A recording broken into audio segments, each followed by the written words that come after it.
গত শনিবারের এক নাটকীয় ঘটনা। ভেনেজুয়েলার রাজধানী কারাকাসে অতর্কিত হামলা চালায় যুক্তরাষ্ট্র। মার্কিন সেনাবাহিনীর শীর্ষ সন্ত্রাস বিরোধী ইউনিট ডেল্টা ফোর্স অভিযান চালিয়ে আটক করে দেশটির প্রেসিডেন্ট নিকোলাস মাদুরো ও ফার্স্ট লেডি ফ্লোরেসকে। অভিযানটির কোড নাম ছিল অপারেশন অ্যাবসোলিউট রিজলভ।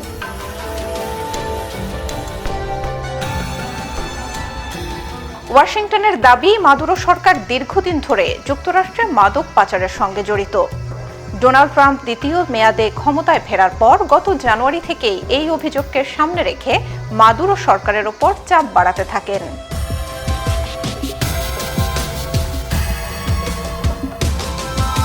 প্রথম ধাপে মাদুরোকে ধরতে সহায়তা করার জন্য ঘোষিত পুরস্কারের অঙ্ক দ্বিগুণ করা হয়।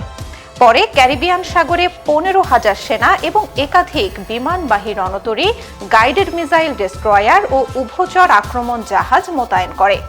ক্যারিবিয়ান ও প্রশান্ত মহাসাগরে ভেনেজুয়েলার ক্রুড তেলবাহী নৌযানের ওপর হামলা চালানো শুরু করে। বলা হয়, এসব জাহাজে করেই নাকি মাদক পাচার করা হয়।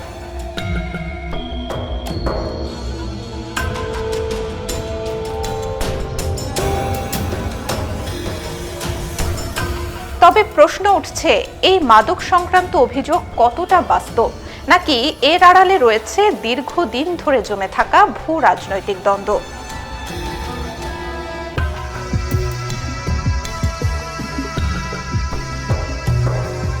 মাদক বিরোধী বিশেষজ্ঞরা বলছেন, বৈশ্বিক মানব পাচারে ভেনেজুয়েলার ভূমিকা খুবই সামান্য। দেশটি মূলত একটি ট্রানজিট পয়েন্ট, যা ব্যবহার করে এক দেশে উৎপাদিত মাদক অন্য দেশে চোরাচালান হয়।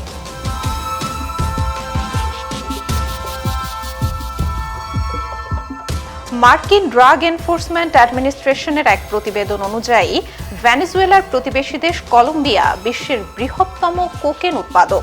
তবে এর বেশিরভাগই অন্য পথে যুক্তরাষ্ট্রে পৌঁছায়, ভেনেজুয়েলা দিয়ে নয়।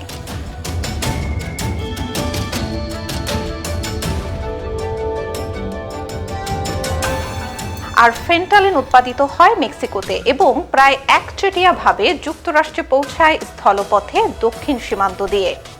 তাহলে সমস্যাটা কোথায়? বিশ্বের বৃহত্তম অপরিশোধিত তেলের মজুদ রয়েছে ভেনেজুয়েলায়। দেশটির সরকারি বাজেটের অর্ধেকের বেশি অর্থায়ন করে এই তেল খাতের আয়। এই সমৃদ্ধ তেল সম্পদই যে এখন দেশটির মহা বিপদের কারণ হয়ে দাঁড়িয়েছে, তা বলার অপেক্ষা রাখে না।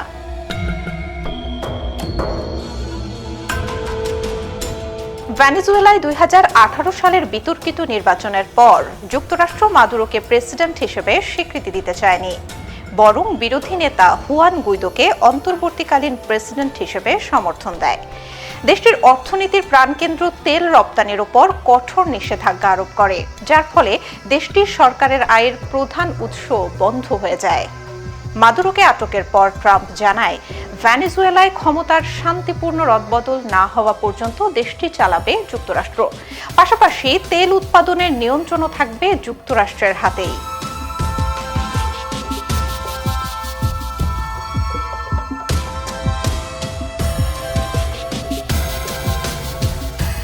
এছাড়াও রাশিয়া ও চীনের জন্য ভেনেজুয়েলা ল্যাটিন আমেরিকায় প্রবেশের একটি গুরুত্বপূর্ণ পথ।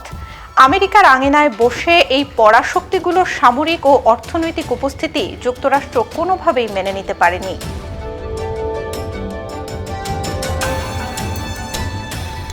সার্বভৌম একটি দেশ ও তার প্রেসিডেন্টের বিরুদ্ধে সামরিক শক্তির প্রয়োগে এই ঘটনার তীব্র নিন্দা জানিয়েছেন বিশ্ব নেতারা।